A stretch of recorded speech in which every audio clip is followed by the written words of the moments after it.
அன்பு சொந்தங்கள் அனைவருக்கும் வணக்கம் நண்பர்களே. நாம் இன்னைக்கு இந்த பதிவில் ராசி சக்கரத்தில் 10வது ராசியாக வரக்கூடிய மகர ராசி அன்பர்களுக்கு, அதாவது சனி பகவானை ராசி அதிபதியாக கொண்ட மகர ராசி அப்படின்னு கூட சொல்லலாம். உங்களுக்கு இந்த மாதத்தின் கிரகநிலைகள் எப்படி அமைஞ்சிருக்கு, இந்த கிரகநிலை மாற்றங்களால் உங்களோட வாழ்க்கையில் ஏற்படும் சாதகமான பலன்கள் என்ன, பாதகமான பலன்கள் என்ன, என்ன செஞ்சீங்கன்னா இந்த பாதகமான பலனிலிருந்து நீங்கள் விடுபட முடியும், இது பற்றின முழுமையான தகவலையுமே உங்களுக்காக இந்த பதிவில் நாங்கள் சொல்லியிருக்கோம். இந்த பதிவு நீங்கள் பயன்பெறும் வகையில் அமையும், அதனால் ஸ்கிப் பண்ணாமல் முழுமையாக பாருங்கள். இப்போ தான் ஃபஸ்ட் டைம் நம்மளோட சேனலை பார்க்குறவங்களா தான் மறக்காமல் சப்ஸ்கிரைப் பண்ணி வச்சுக்கோங்க. சனி பகவானால் முழுமையாக ஆளக்கூடிய ஒரு ராசி மகரம் ராசி. நீங்கள் சனிக்கிழமையில் சனீஸ்வர வழிபாடையும் பைரவர் வழிபாடையும் மேற்கொண்டு வருவதன் மூலம் உங்களோட வாழ்க்கையில் நீங்கள் எண்ணற்ற நல்ல பலன்களை பெற முடியும். நீங்கள் ஒரு விஷயத்தை இப்போ எடுத்து செய்கிறீங்கன்னு வச்சுக்கோங்களேன், அதில் ஏற்படுகிற காரிய தடைகள் அனைத்துமே காணாமல் போகும். நீங்கள் செய்கிற ஒவ்வொரு நல்ல விஷயத்திலையுமே நல்ல பலன்களை பெற பைரவர் உங்களுக்கு உறுதுணையாக இருப்பார். காரிய தடைகள் விலகி நலமுடன் வாழ நீங்கள் தொடர்ந்து சனிக்கிழமையில் பைரவரை வழிபட்டு வருவது நல்லதாக இருக்கும். உங்களுக்கு பைரவர் பிடிக்கும் என்றாலும் இந்த வீடியோ பதிவின் கமெண்ட்டில் பைரவருக்கு போற்றி அப்படிங்கிற மந்திரத்தை 3 முறை பதிவிடவும் செய்யுங்க. பைரவரின் அருளால் காரிய தடைகள் அனைத்தும் விலகி நல்ல ஒரு செல்வநிலை மேலோங்கி வளர வாழ்த்துக்களையும் இறைவனிடம் பிரார்த்தனையும் செஞ்சுட்டு இந்த மகர ராசி அன்பர்களுக்கு இந்த மாதத்தில் ஏற்படும் பலன்கள் எப்படி இருக்குது அப்படிங்கிறத பார்க்கலாம். அதுக்கு முன்னாடி மகர ராசி அப்படின்னு சொன்னாலே உழைப்பிற்கு அஞ்சாதவங்களா இருப்பீங்க. வேலை பார்க்கக்கூடிய நிறுவனத்தில் எவ்வளவு வேலை இருந்தாலுமே அது எல்லாமே இழுத்து போட்டு செஞ்சு நல்ல பேர் எடுப்பீங்க. சிலருக்கு வீட்டில் இருக்கிறது பிடிக்கும், சிலருக்கு கோயிலுக்கு போகிறது பிடிக்கும், சிலருக்கு எல்லாமே கேளிக்கை சுற்றுலா இந்த மாதிரி ட்ராவல் பண்ணுறது ரொம்பவும் பிடிக்கும். இந்த மகர ராசி அன்பர்களுக்கு அவங்க வேலை பார்க்கும் நிறுவனத்தில், அதாவது எந்த ஒரு வேலைக்கு சேர்றாங்களோ அங்கேயே அடுத்தடுத்து உயர் பதவிக்கு சென்று அங்கேயே வேலை செய்யணும் அப்படின்னு நினைப்பாங்க. வர சம்பளத்தை பற்றிலாம் பெருசாக கவலைப்பட மாட்டாங்க. மனநிறைவு இருந்தால் போதும் அப்படின்னு நினைக்கக்கூடியவங்க இந்த மகர ராசியை சேர்ந்தவங்க. அனைவரையுமே நேசிக்க தெரிஞ்சவங்களாகவும் இருக்கிற இடத்த சுத்தமாக வச்சுக்கணுங்கிறதையும் ரொம்பவும் கவனமாக இருப்பீங்க. உங்களுக்கு பொய் பேசினா பிடிக்காது, உங்களை பற்றி யாராச்சும் அபாண்டமாக சொன்னாலும் பிடிக்காது. மதிக்கிறவங்களை மதிப்பீங்க. அவங்களுக்காக எந்த ஒரு விஷயத்தையுமே தயங்காமல் செய்வீங்க. மிகவும் உணர்ச்சி வசப்படக்கூடிய நபர்களாக இருப்பீங்க. உங்களுக்கு கோபம் வந்தால் கூட சில நொடியிலே காணாமல் போயிடும். அது மட்டும் இல்லாமல் இந்த நம்பிக்கை துரோகம் செய்கிறவங்களையும் உங்களை அவமானப்படுத்துகிறவங்களும் சாகிற வரைக்குமே நீங்கள் மன்னிக்கவும் மாட்டீங்க. அவங்கள உங்களுக்கு பிடிக்கவும் பிடிக்காது. அவங்கள விட்டு ஒதுங்கி போயிடுவீங்க. எவ்வளவு பாசம் அன்பு வச்சாலுமே உங்களுக்கு அது திரும்ப கிடைக்காம போயிருக்கும். அதற்காக நீங்கள் நிறைய வருத்தமும் பட்டிருப்பீங்க. பிறருக்கு எவ்வளவு நல்லது செஞ்சாலுமே நீ என்ன செஞ்ச அப்படின்னு தான் உங்களை நிறைய பேர் கேட்டிருப்பாங்க. உறவுகளால் எப்பொழுதுமே உங்களுக்கு பிரச்சனையாக தான் இருக்கும். ஆனாலும் கொஞ்ச நேரம் வருத்தப்பட்டுட்டு அதெல்லாம் கடந்து போயிருப்பீங்க. இவ்வளவு சிறப்பான குணம் படைத்த மகரம் ராசியில் உள்ள உத்திராடம் 2ஆம் பாதம் முதல் திருவோணம் அவிட்டம் 2ஆம் பாதம் வரைக்கும் உள்ள உங்களுக்கு இந்த மாதம் குடும்பம், தொழில், வியாபாரம் இதெல்லாம் எப்படி அமைய போகுது?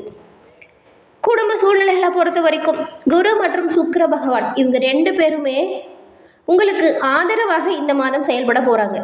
ஏன்னா ஒரு நல்ல நிலைமையில் உங்களோட ராசியில் நிலை கொண்டிருக்கிற இவங்க நீங்கள் மேற்கொள்ளக்கூடிய ஒவ்வொரு முயற்சியுமே நல்ல ஒரு லாபத்தை நோக்கி செல்லும் வகையில் உங்களோட காலகட்டத்தை நகர்த்துவாங்க. ஏன்னா ரிஷபத்தில் வக்ரகதியில் நிலை கொண்டிருக்கும் குரு பகவான் உங்களோட ராசியை தனுசுப பார்வையை பலப்படுத்தும் வகையில் அமைஞ்சிருக்காங்க. இதன் மூலம் நல்ல ஒரு யோக பலன்கள் உங்களுக்கு கிடைக்கும். இது தவிர 7.5 சனியோட கடைசி பகுதி பல நன்மைகளை உங்களுக்கு கொடுக்கும். குடும்ப சூழ்நிலையில் மகிழ்ச்சி அதிகரித்து காணப்படும். நெருங்கிய உறவினர்கள்கிடையே பரஸ்பர அன்பு மேலோங்குங்க. அது மட்டும் இல்லாமல் உங்ககிட்ட இது வரைக்கும் சண்டை போட்டு பேசாமல் இருந்தவங்க கூட அவங்களாம் உங்களை தேடி வந்து பேசுவாங்க. சுற்றி இருக்கிற அனைவரோடையும் சேர்ந்து நீங்கள் சுற்றுலா செல்லும் வாய்ப்பும் கிடைக்கும். இதன் மூலம் ஒற்றுமை அதிகரித்து காணப்படும். பூர்வ புண்ணிய புத்திர ஸ்தானத்தில் குரு பகவான் அமர்ந்திருக்கும் பொழுது கல்யாணமான பெண்மணிகளுக்கு கருத்தரிக்கும் பாக்கியம் உண்டாகும். அது மட்டும் இல்லாமல் திருமண முயற்சிகளில் மனதிற்கு மன நிறைவு கொடுக்கும் வகையில் நல்ல வரன்கள் உங்களுக்கு கிடைக்கும். இதன் மூலம் குடும்பத்தில் சுப நிகழ்ச்சிகள் நடப்பதற்கான வாய்ப்பு இருக்கும். உறவினர்கள் எல்லாம் ஒன்று சேர்ந்து கலகலப்பாக உங்களோட வீடு மகிழ்ச்சி நிறைந்ததாக இருக்கும். இந்த மாதத்தை பொறுத்த வரைக்குமே வருமானம் போதிய அளவிற்கு இருக்கிறதுனால நீங்கள் மேற்கொள்ளக்கூடிய ஒவ்வொரு முயற்சிகளுமே நல்ல ஒரு வாய்ப்பை ஏற்படுத்தி கொடுக்கும். பண பிரச்சனை எதுவும் வராது. வெளிநாட்டில் பணியாற்றிட்டு வரக்கூடிய உங்களோட பிள்ளைகளாக இருந்தாலும் சரிங்க, அவங்க உங்களை பார்க்க வருவாங்க. இதன் மூலம் மன மகிழ்ச்சி தரும் வகையில் நிறைய நல்ல விஷயங்கள் உங்களுக்கு நடக்கும். அவங்களோட வருகை உங்களுக்கு இன்பத்தை கொடுக்கும். கலஸ்திரஸ்தானத்தில் செவ்வாய் பகவானோட சஞ்சாரம் இருக்கிறதுனால உங்களோட மனைவியோட உடல் நிலையில் கொஞ்சம் கவனமாக இருங்க. ஏன்னா உஷ்ணம் சம்பந்தமான சரும உபாதைகள் ஏற்பட வாய்ப்பு இருக்கிறதுனால அவங்களோட உடல்நிலையில் கொஞ்சம் கவனத்தை செலுத்துறது நல்லது. நீங்கள் அடிக்கடி காரணமே இல்லாமல் சோர்வடைகிற மாதிரி இருக்கும். அசதியாலையுமே ஓய்வெடுக்க நேரிடும். ஆனாலும் இந்த சோம்பலுக்கு மட்டும் நீங்கள் இடம் கொடுக்காம எந்த ஒரு விஷயத்தையுமே சோம்பேறித்தனத்தை விட்டுட்டு செய்யக்கூடிய ஒவ்வொரு முயற்சிகள்லையுமே நீங்கள் நல்ல வாய்ப்புகளை பெற முடியும். அதை கவனத்தில் வச்சுக்கோங்க. தனஸ்தானத்தில் செவ்வாய் பகவான் அமர்ந்திருக்கிறதுனால வீண் செலவுகள் எவ்வளவோ வரும். ஆனால் அதெல்லாம் தவிர்க்க முடியாது தான். ஓரளவுக்கு என்ன நமக்கு தேவையோ அதை மட்டும் வாங்குங்க. தேவையில்லாத விஷயத்தில் பணத்தை செலவழிக்கிறத கொஞ்சம் நிறுத்துங்க. திருத்தீய ஸ்தானத்தில் ராகு பகவான் அமர்ந்திருக்கும் பொழுது நீங்கள் மேற்கொள்ளக்கூடிய அனைத்து முயற்சியிலையுமே வெற்றி கிடைக்கும் வாய்ப்பு பெறுவீங்க. உங்களோட ராசிக்கு குரு பகவானோட சுப பார்வை இருக்கும் பொழுது பண பற்றாக்குறையில் எந்த ஒரு பிரச்சனையும் வராது. எதிர்பாராத பண உதவியும் பண வரவும் உங்களுக்கு தக்க சமயத்தில் பக்கபலமாக இருக்கும். பூர்வ புண்ணிய ஸ்தானத்தில் வக்கர கதியில் குரு பகவான் சஞ்சாரம் செஞ்சுருக்கிறதுனால திருமணமான பெண்களுக்கு புத்திர பேரு கிடைக்கும். ராசியில் அமர்ந்துள்ள சூரிய பகவானுக்கு குரு பார்வை கிடைக்கிறது ஒரு விசேஷமான யோகத்தை கொடுக்கும் அப்படின்னே சொல்லலாம். உத்தியோகத்தை பொறுத்த வரைக்கும் இந்த மகர ராசி என்பவர்களுக்கு தனஸ்தானத்தில் சுக்கிரனும் சனி சேர்க்கையும் இது வரைக்கும் காரணமே இல்லாமல் நிறுத்தி வச்சுருந்த வேலைகளை சுறுசுறுப்பாக இந்த சமயத்தில் செய்யக்கூடிய வாய்ப்பை பெற்று தருவாங்க. உங்களால் செய்ய முடியலன்னு விட்டுட்டு போன வேலையவே நீங்கள் சிறப்பாக செஞ்சு காட்ட போகிறீங்க. சுற்றி இருக்கிற அனைவருமே ஆச்சரியப்படும் வகையில் உங்களோட பணிகள் இருக்கும். இந்த மாதம் நிறைய நல்ல வாய்ப்புகள் உங்களுக்கு அமையும். வேலை பார்க்குற இடத்துல சக ஊழியர்களோட ஒத்துழைப்புங்கிறது உங்களுக்கு உதவி தரும் வகையில் அமையும். மேல் அதிகாரிகளோட ஆதரவு நல்ல ஒரு உற்சாகத்தை உண்டாக்கும். புதிய வேலைக்கு முயற்சி செய்கிறவங்களுக்கும் வெளிநாடு சென்று வேலை பார்க்குறவங்களுக்குமே கிரக நிலைகள் அப்படிங்கிறது இந்த மாதத்தில் அனுகூலமான வாய்ப்பு தரும் வகையில் அமைஞ்சிருக்கு. வெளிநாடு செல்லணும்னு ஆசையாக இருக்கிற விருப்பம் உள்ளவங்க இப்போது முயற்சி செஞ்சீங்கன்னா அதற்கான வாய்ப்பு கிடைக்கும். ஒரு சிலருக்கெல்லாம் பதவி உயர்வும் அதன் காரணமாக இடமாற்றங்களும் உங்களோட உத்தியோகத்தில் உண்டாகும். ஏற்கனவே வெளிநாட்டில் வேலை செஞ்சுட்டு இருக்கிறவங்களுக்கா இருந்தால் உங்களோட ப்ராஜெக்டில் எல்லாமே குறிப்பிட்ட காலத்தில் முடித்து சமர்ப்பிக்க சிறந்த பலனை பெற முடியும். அதற்கான கிரக நிலைகள் சுபஸ்தானத்தில் அமைஞ்சிருக்கிறதுனால உங்களோட பணிகளை நீங்கள் சீரும் சிறப்புமாக செஞ்சீங்கன்னா நல்ல பாராட்டு பெறக்கூடிய வாய்ப்புமே அமையும். இந்த மாதத்தில் தொழில் வியாபாரம் எப்படி இருக்குது அப்படின்னு பார்த்தா தனஸ்தானத்தில் ஏற்பட்டுள்ள சுக்கிரன் சனி சேர்க்கை விசேஷமான யோக பலனை உங்களுக்கு தரும் யோகம் உண்டாக்கி தந்திருக்காங்க. நீங்கள் உங்களோட வியாபாரத்தில் நிறைய உற்பத்தியை இந்த சமயத்தில் அதிகரிக்க செய்ய முடியும். அபிவிருத்தியான திட்டங்களை செயல்படுத்துவதற்கு ஏற்ற ஒரு சிறந்த மாதமாக இந்த மாதம் அமைஞ்சிருக்கு.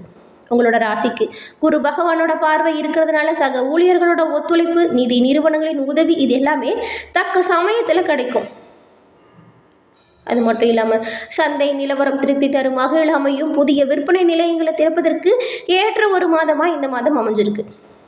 எல்லா விஷயத்துலையுமே நீங்கள் ஜாக்கிரதையாகவும் கவனமாகவும் செயல்படுறது நல்லது. முன்னெச்சரிக்கை அப்படிங்கிறது அனைத்து விஷயத்திலுமே உங்களுக்கு தேவைப்படுது. பெரும்பாலும் இந்த மாதத்தில் கிரகநிலைகள் உங்களுக்கு சிறப்பான பலனை கொடுக்கக்கூடிய வகையில் இருந்தாலுமே கவனமாகவும் எச்சரிக்கையாகவும் செயல்படுறது நல்லது. எதிரிகளால் நீங்கள் வீண் வம்பு வழக்குகளை சிக்கக்கூடுங்கிறதுனால நீங்கள் என்ன பேசுகிறீங்க என்ன செய்கிறீங்க அப்படிங்கிறதுல கவனமாக இருக்கணும். நீங்கள் உங்களோட சொந்த முயற்சியால் முன்னேறணுங்க. குடும்பத்தில் இருக்கிறவங்களோட ஆதரவு அதிகரிக்கும். அவங்களோட ஒத்துழைப்பும் உங்களுக்கு நல்ல பலனை தரும். மூன்றாம் நபரின் சேர்க்கை வாழ்க்கையில் பின்னடைவை ஏற்படுத்துங்கிறதுனால கவனமாக செயல்படணும். யாருக்கும் கடன் கொடுக்கறதோ மற்றவங்களுக்காக கடன் வாங்கி கொடுக்கறதோ இந்த மாதம் கட்டாயம் நீங்கள் செய்யக்கூடாது. ஏன்னா பண விஷயத்தில் உங்களுக்கு பின்னடைவு ஏற்படும் காரணத்தால் பண விஷயத்தில் கவனமாக இருங்க. போதுமான வரைக்கும் உங்களோட தேவைகளை உங்ககிட்ட எவ்வளவு பணம் இருக்கோ அதுக்குள்ளேயே நிறைவேற்றுவதற்கான வாய்ப்பை தேர்ந்தெடுங்க. கடன் வாங்கி ஆடம்பர பொருட்களை வாங்குறது, கடன் வாங்கி மற்றவங்களுக்கு உதவுறது இது எல்லாமே நீங்கள் இந்த மாதம் தவிர்க்கணும். கலைத்துறையில் இருக்கிறவங்களுக்கு இந்த மாதம் கீர்த்தி ஸ்தானத்தில் ராகுவும் சுப பலனை அளிக்கக்கூடிய நிலையில் சஞ்சாரம் செஞ்சுருக்கிறதுனால நல்ல வாய்ப்புகள் வந்து சேரும். வருமானம் உயர்ந்து காணப்படும். மக்களிடையே செல்வாக்கு அதிகரித்து காணப்படும். தனஸ்தானத்தில் ஏற்பட்டுள்ள சுக்கிரன் சனி சேர்க்கை தொழில் வியாபாரத்தில் நல்ல ஒரு முன்னேற்றத்தை உண்டாக்கி கொடுப்பாங்க. உங்களோட பணிகள்லையும் நீங்கள் சிறப்பாக செயலாற்றணும். வியாபாரிகள் மற்றவங்க கிட்ட கொஞ்சம் விட்டு கொடுத்து அனுசரித்து போகிறது நல்லது. அரசியல் துறையில் உள்ளவங்களுக்கு உங்களுக்கு வந்துட்டு சுப பலன் பெற்றுத்தரும் கிரகநிலைகள் இருக்கிறதுனால கட்சி தொண்டர்கள் கிட்ட ஆதரவு பெருகும். மேலிட தலைவர்களும் உங்கள் மீது அளவற்ற நம்பிக்கை தருவாங்க. உங்களோட செயல்களில் நீங்கள் கவனமாகவும் முன்னெச்சரிக்கையாகவும் செயல்படுறது நல்லது. உங்களோட வேலைகளை யாரை நம்பியும் ஒப்படைக்காமல் இருக்கிறது ரொம்பவும் நல்லதாக இருக்கும். இந்த மகர ராசியில் உள்ள 3 நட்சத்திரக்காரர்களுக்கும் சனிக்கிழமையில் சனீஸ்வர பகவான் வழிபாடு நல்ல மாற்றங்களை உண்டாக்கி கொடுக்கும். என்ன நண்பர்களே, இந்த பதிவு நீங்கள் பயன்பெறும் வகையில் அமைஞ்சிருக்கும்னு நினைக்கிறோம். இந்த பதிவு பிடிச்சிருந்தா லைக் பண்ணுங்கள், ஷேர் பண்ணுங்கள், கமெண்ட் பண்ணுங்கள். தொடர்ந்து பார்த்தமைக்கு நன்றி நண்பர்களே. நன்றி, வணக்கம்.